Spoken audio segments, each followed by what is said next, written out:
আপনারা সবসময় নতুন রাজনৈতিক বন্দোবস্তর কথা বলছেন, এই কথাটা বেশ সব জায়গায় আপনারা প্রচার করছেন। এটি আসলে কি, তার আগে ছোট্ট করে জিজ্ঞেস করবো, আসলে শিক্ষার্থীরা কি নতুন রাজনৈতিক দল গঠন করতে যাচ্ছে? সরাসরি প্রশ্ন। আচ্ছা, এটা তো জনগণের যদি চাহিদা থাকে এবং দেশের তরুণদের মধ্যে যদি চাহিদা থাকে তাহলে রাজনৈতিক দল হবে। মানে এটা আমরা তো একটা বটম টু টপ অ্যাপ্রোচে বিশ্বাস করি। ফলে ছাত্রদের মধ্যে, এবং আমি তো মনে করি, আমি ব্যক্তিগতভাবে আমি বলতে পারি যে একটা অভ্যুত্থানের পরে যাদের নেতৃত্বে অভ্যুত্থান হয়েছে তাদের অবশ্যই রাজনৈতিক শক্তি হিসেবে আত্মপ্রকাশ করা উচিত, তাদের বাংলাদেশেরই উপকার হবে। এটা হচ্ছে আমার ব্যক্তিগত মতামত। এছাড়া আপনি আরেকটা প্রশ্ন করছিলেন নতুন রাজনৈতিক বন্দোবস্তর কথা বলছেন। নতুন রাজনৈতিক বন্দোবস্ত, অবশ্যই বাংলাদেশে নতুন রাজনৈতিক বন্দোবস্ত দরকার। এটা যিনি প্রশ্ন করেছেন তার প্রশ্নে এতক্ষণ ভাই যে আলোচনা করলেন, আমরা এতক্ষণ যে আলোচনা করলাম, তার তার তার সেটাই যৌক্তিকতা প্রতিষ্ঠা করে যে আরেকটা নতুন রাজনৈতিক বন্দোবস্ত দরকার। আমাদের পুরনো যে সেটেলমেন্ট এটা ফেইল করেছে কমপ্লিটলি। নতুন রাজনৈতিক বন্দোবস্তে কী থাকবে? আমরা বলছি যে একটা গণতান্ত্রিক রাষ্ট্র, নতুন সংবিধান, এবং এখানে জাতীয় বুর্জুয়া, মানে যারা লুটপাটকারী না শুধু, যারা আসলে দেশে বিজনেস করতে চায় এবং বিজনেসের পরে যারা দেশে আবার বিনিয়োগ করতে চায়, এবং যেন শ্রমিকদের ন্যায্য মজুরি থাকে, এরকম অনেকগুলো, এবং যারা মিডিয়া যেন স্বাধীনভাবে কাজ করতে পারে, সংস্কৃতি কর্মীরা যেন দেশের কথা বলে।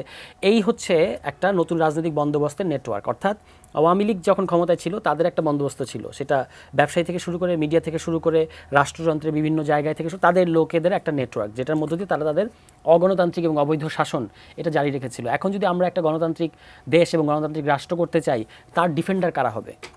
সেই ডিফেন্ডারের যে, মানে আপনার ইস্ট মেরু থেকে ওয়েস্ট মেরু, এই পুরো জায়গাটার জন্য একটা নতুন রাজনৈতিক বন্দোবস্তের কোনো বিকল্প আমরা দেখি না।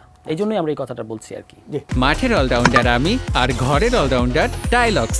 টাইলক্স টয়লেট ক্লিনার, ক্লিন মানেই টাইলক্স। আমি একটু অ্যাড করি, বন্ধু, ছোট ভাই বন্ধু বলি, আমাদের রাজনৈতিক সহকর্মী এই হিসেবে বন্ধুই। তো একটা সুন্দর শব্দ অনেকদিন পরে শুনলাম, ন্যাশনাল বুর্জুয়াজি।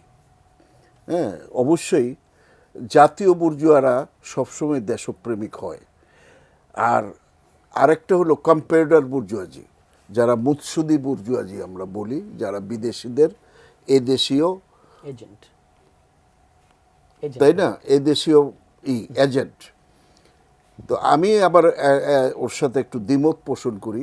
আজকের এই মানে এই কর্পোরেট যুগে কোনো দেশে স্বাধীনভাবে বুর্জুয়ারা বাঁচতে পারে না। কাজেই জাতীয় বুর্জুয়া এখানে গঠিত হওয়া খুব একটা কঠিন। হ্যাঁ, কেননা আমরা এক সময় বলছি ক্যাপিটালিজম পড়েছি, তো আমরা আবার ইম্পেরিয়ালিজম পড়েছি, যে imperialism is the highest form of capitalism. আর এখন corporate system is the highest form of imperialism.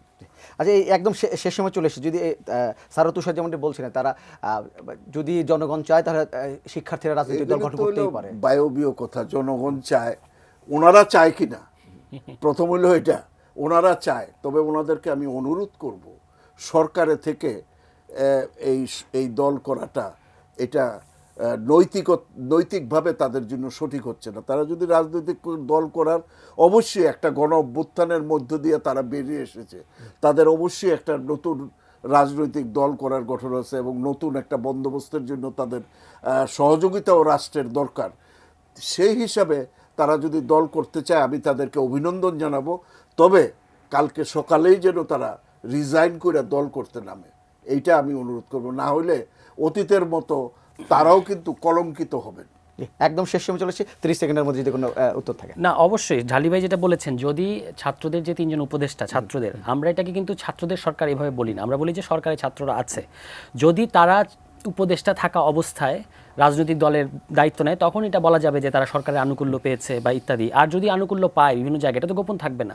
সুতরাং আমাদের একটু দেখা উচিত যে কোন প্রক্রিয়ায় হচ্ছে, এবং ছাত্ররা যখন রাজনৈতিক দল হলে ছাত্ররা তার মধ্যে উপদেষ্টা থেকে ওই দলের অংশ নিচ্ছে কিনা, নাকি অন্য কোনো ফেজ বা অন্য কোনো নেতা হিসেবে কেউ আবির্ভূত হচ্ছে, এটা সময় বলে দেবে। আমি বলেছিলাম এই কথা যে এখন অভ্যুত্থানের পরে বিশেষত একটা আওয়ামী লীগের মতো একটা বড় দল, তাদের কৃতকর্মের কারণে তারা এখন রাজনীতির ডেমোক্রেটিক ফ্রেমওয়ার্কের বাইরে চলে গেছে। এখন আপনার ডেমোক্রেসির স্বার্থেই একটা নতুন রাজনৈতিক দল আসতে হবে, আসা উচিত। আপনারা বিভিন্ন জায়গাতে দেশে সভা করছেন, সারা কেমন পাচ্ছেন?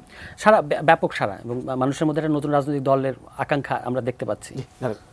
আমি যে কাজটা আমার কাছে মনে হচ্ছে, যে এই যে আওয়ামী লীগ গত 16 বছর যে অপকর্ম, যে ক্রাইম যে গুন্ডাতন্ত্র, যে মাফিয়াতন্ত্র বাংলাদেশে করে গেছে, আমি দেখছি না তাদের বিচার প্রক্রিয়াটা এই উপদেষ্টা পরিষদ সঠিকভাবে, ওইখানে আমার মনে হয় যে আওয়ামী লীগের এজেন্টরা লুক্কায়িত আছে এবং এই তাদের, আমি আওয়ামী লীগ নিষিদ্ধ করার বিপক্ষে, কিন্তু এই দুর্বৃত্তদের বিচার বাংলার মাটিতে কঠোরভাবে যদি বিচারটা হয় তাহলে আওয়ামী লীগকে নিষিদ্ধ করার দরকার হবে না, জি, আমরা একদম জনগণই শেষ পর্যায়ে। তাদেরকে নিষিদ্ধ করবে। যে আমরা শেষ